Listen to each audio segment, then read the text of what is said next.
Something's moving in Detroit, and it isn't the lake wind or another preseason cliche.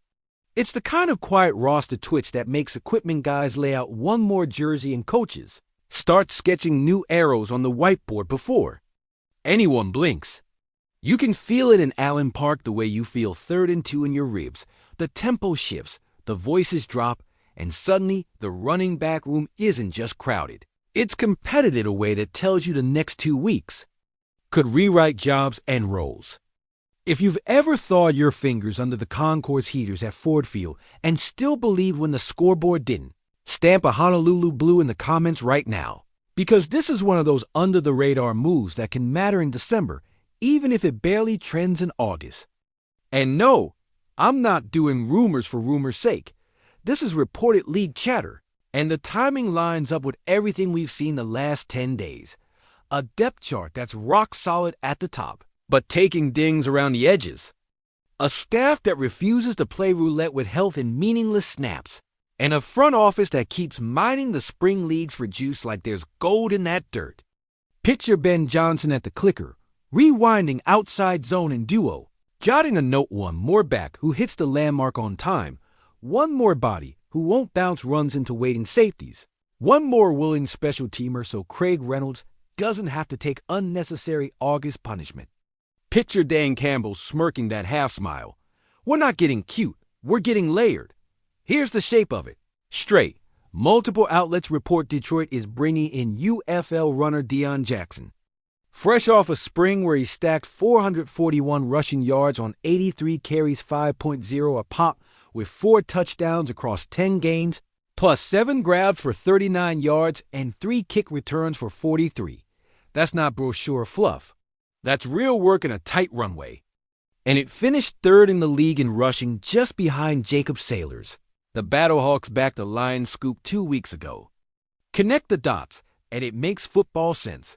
Top 4 are essentially set Jahmyr Gibbs the Lightning, David Montgomery the Anvil, Craig Reynolds the dependable metronome, Sean Vaki the two-way hammer, but Vaki's been battling a hamstring and hasn't logged preseason action, and Reynolds took a shot Friday before returning. Translation: stop exposing core pieces to August collisions. Flood camp reps with fresh legs. Let the back half of the room fight it out on tape. Jackson's path isn't theoretical either. Duke product, 3 prime years as the guy, 2,267 college rushing yards. Undrafted in 2021, 27 NFL games with the Colts spelling Jonathan Taylor, 281 rushing on 94 totes, 3.0 YPC, and this matters 238 special team snaps. That last number whispers why this move happens now. It's not just a battering ram for preseason carries. It's a gunner, protector, trusted emergency option you can dress in week 1 without sacrificing a phase. Somewhere an assistant is already penciling him into kickoff coverage and third team punt to see how he strikes and tracks. And yes, it tightens the squeeze on the fringes. Sailors, Jackson, Jabari, small 3 UFL, NCAA, resumes chasing the same window, one hammy update away from a legit roster opening. Meanwhile, the scheme fit isn't sexy, but it's sensible. In Ben Johnson's world, you earn snaps by getting to the aiming point with pace, pressing the double and making the right cut once inside zone, outside zone, duo, some counter no, bouncing just to bounce, no negative yard hero ball.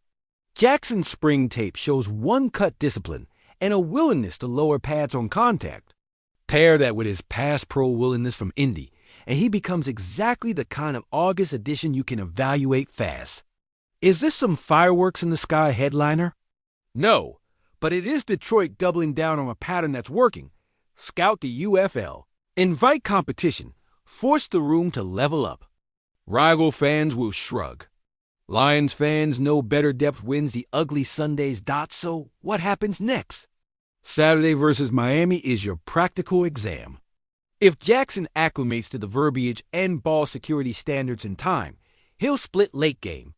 Carries with Sailors and Small while Reynolds rests, and those reps will be worth more than the box score. How he tracks protections on third down, how he finishes into contact, how he handles teams' units when the lanes aren't clean. Nailed 2 of the 3, and he's a practice squad favorite with a live chance to be elevated when the hamstrings and ankles start filing paperwork in October. Stumble, and the room stays as is with Sailors the inside track PSA and Jackson the short. Stay, the corresponding move to fit him on the 90. Not public yet, and that's the other tell. The staff wants eyes on bodies before it chooses who gets trimmed.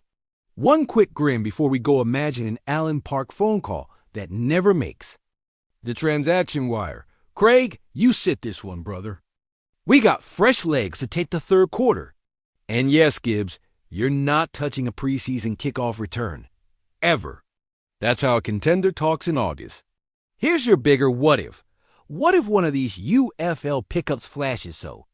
Right that the RB4 job isn't temporary, but strategic core team snaps, emergency carries, real insurance for January. And if Vacky's timeline slides a week, who's first over the wall Sailor's burst or Jackson's reliability?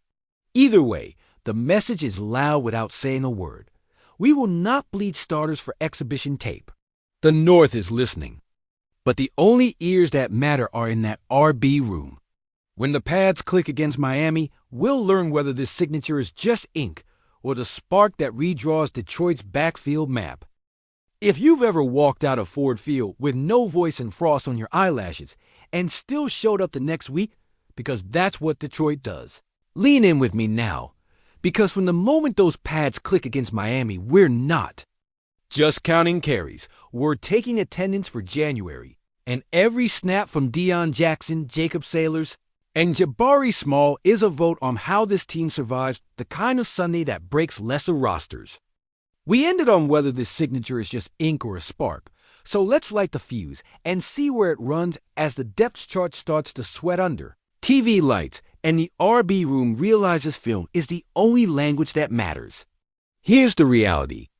Check no one wants, but every contender accepts. The top line is Beautiful Gibbs the angle eraser, Montgomery the heartbeat, Reynolds the dependable glue, Vaki the two-phase sledgehammer, but seasons are decided when RB4 turns into RB2. Because ankles don't care about momentum, and that's why this UFL pipeline isn't novelty. It's insurance with teeth. Jackson's 5.0 YPC spring and third in league finish weren't highlight tape mirages. They were a picture of a one-cut runner who presses doubles, takes the crease, finishes forward, and then jogs on the kickoff to block someone out of there. Lane without blinking, which is exactly how you earn a headset nod from Dan Campbell when November snaps bite. Watch for 3 tells against Miami. First, the trust snaps. Who gets third down protections when the Dolphins heat you with nickel? Pressure. Second, the team's work who sprints on the kickoff, keeps lane integrity, and makes the tackle when the returner bounces. Third, the finish who turns a 2-yard collision into 4 when contact arrives early. Check 2 of those boxes. And you're on a plane in September, miss both, and you're living at the facility at 5 a.m. hoping for a practice squad elevation. And there's a quieter subplot here that matters. Protecting the core by flooding August with fresh legs is a culture tell. We've lived the 0 to 16 winter. We've seen Orlovsky step out of the end zone. We've felt the gut punch exits of Barry and Calvin. We've even argued Caldwell's firing until the coffee when cold this era's difference is ruthless depth. Management, which means no hero reps for Reynolds in week 2 of the preseason. No, prove it. Snaps for Vacky's hamstring if it's whispering back. And no ego about where you came from if you can run the track and crack a wedge. Picture the running backs room Sunday morning. Gibbs smiling because he didn't return a single meaningless kick. Monty nodding like a foreman closing the gate. And behind him a 3-man sprint for a seat at the table. Imagine Ben Johnson pointing at the screen outside zone, mid-zone, duo, a sprinkle of counter. Hit the aiming point. Don't drift. Don't bounce into the safety. Find the crease once. Then the clip pauses on a blitz pickup, and he says, "This is where jobs are won." Don't overlook the cap in logistics either. A practice squad RB with team value is a Swiss Army slot on game day. Because he lets you dress a fourth safety or a sixth corner when matchups demand it. If Jackson shows he can be a protector, on punt and a field goal wing who won't cave, that's how a quiet August addition becomes a very loud December convenience. And if you're wondering about the corresponding move, that answer is its own pressure cooker. Someone on the margins is about to feel the math, which is why these reps are sticky. Every clean exchange, every backside cut that doesn't die, every special teams lane stayed in is a sentence on a coach's final roster paragraph. Little humor break before we hit the last hard turn. Somewhere in Allen Park, there's a mock voicemail you'll never hear. Craig, brother, we love you, but your helmet is staying on the hook tonight. Deion and Jacob are taking the third quarter while you watch with your feet up. Yes, we hid your cleats. And it's funny because it's how serious teams talk about August. We protect the knowns so the unknowns can audition at full volume. Now, the hard what-ifs. What if Vacky's timeline shifts and the staff needs a real RB4 on the 48 for week 1? Does Jackson's third down poise trump Sailor's burst? Or does Small's vision flip the order? What if a rival claims one of these backs off waivers, and we see him in a wild card weekend sideline shot? Are we comfortable with who we kept? What if Gibbs misses a game and the offense needs a pass pro grown-up who can chip and release without telegraphing it? Did we just identify him in the fourth quarter or preseason game when most folks were looking at their phones? And what if the corresponding move isn't at RB at all, but at another spot because of special teams? Coordinator pounded the table for a runner who plays like a linebacker in kick coverage. How does that ripple into WR6, CB6, or the last linebacker seat? This is the part where history whispers and demands a different ending. We're not the version of Detroit that hopes the health gods are kind. We're the version that stocks the pantry for a snowstorm and invites the neighbors because that's how you get through it. Which is why this small signing isn't small inside the building. It's a declaration that a January plan is being tested in August. On the quiet pages of a depth chart most people won't read twice. So when the whistle blows and the pads talk against Miami, don't just count yards, watch the details. That translate. Scanning head outside in on pressure, sticking the landmark at 5 yards wide, finishing through contact, sprinting onto teams without being asked, and jogging back for the next rep before the position coach calls your name. If you see those, you'll know exactly which way the spark jumped. And if the spark becomes flamed by the final horn, brace yourself for the next domino, because a backfield that refuses to leak in August has the nerve to go for the throw in January. And there's a move they haven't shown yet that could tilt the room for good. The only question is whether it drops before cut down or hits like a siren on the Monday after.